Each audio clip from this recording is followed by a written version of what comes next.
One of the things that companies do or startups do, they come up with an idea, they'll Google it, and if they don't see it in the first 2 pages, they think it's original. You got to go back, right? Because over the past 15 years, there's so many different businesses that have tried and failed. You have to go back and find those and learn from those. So you've got to understand all the implications, and you have to learn from history. And so the best advice I can give you on a video before talking to you or emailing with you is that you've got to find out the history of people who have tried your idea, because there's a 99.99999% chance that your idea has been tried before. That's not a good reason not to start it, because you might be able to outperform them, but you better learn from the history of your idea, because you know what they say about people who don't learn from history.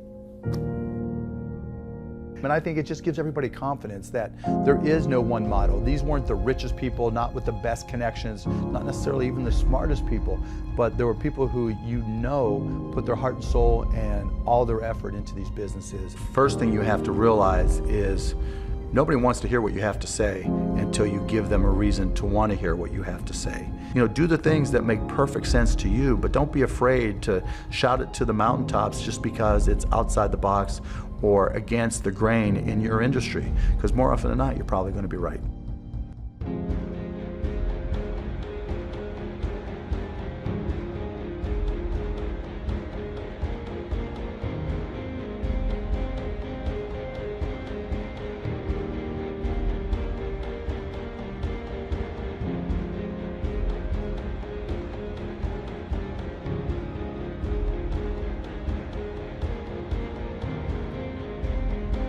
Everybody has it in them to be great at something. You know, a lot of people talk about passion and determination, when to me, it's more about effort. You know, what are you good at, what are you not good at, and then putting in the effort to figure out how to make it all work together to create a company.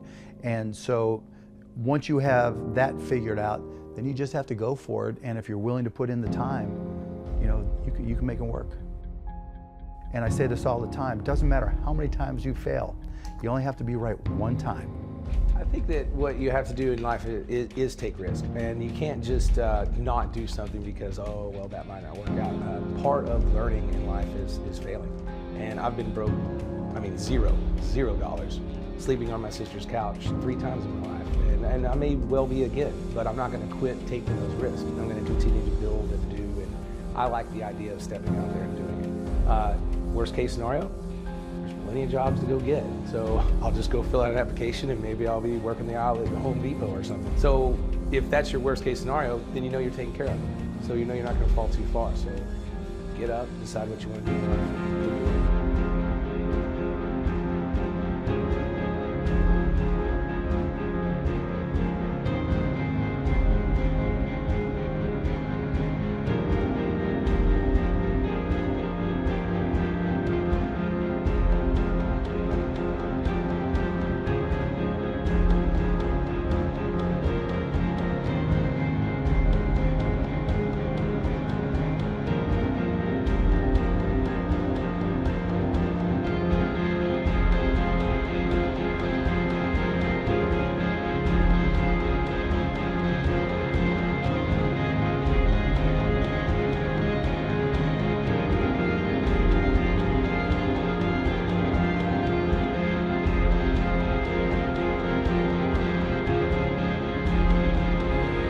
Have faith.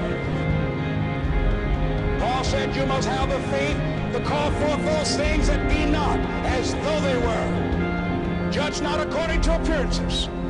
Don't judge your circumstances and the possibilities for your future based upon what you have now and because of what's going on now. No. That's not the real reality there. What you're going through, if you're going through some hard times, it has not come to stay, it has come to pass. It's all right. Now, second thing is, repeat this after me. Something you should affirm to yourself every day. Repeat this, please. No matter how bad it is, or how bad it gets, I'm going to make it. Say that to yourself every day.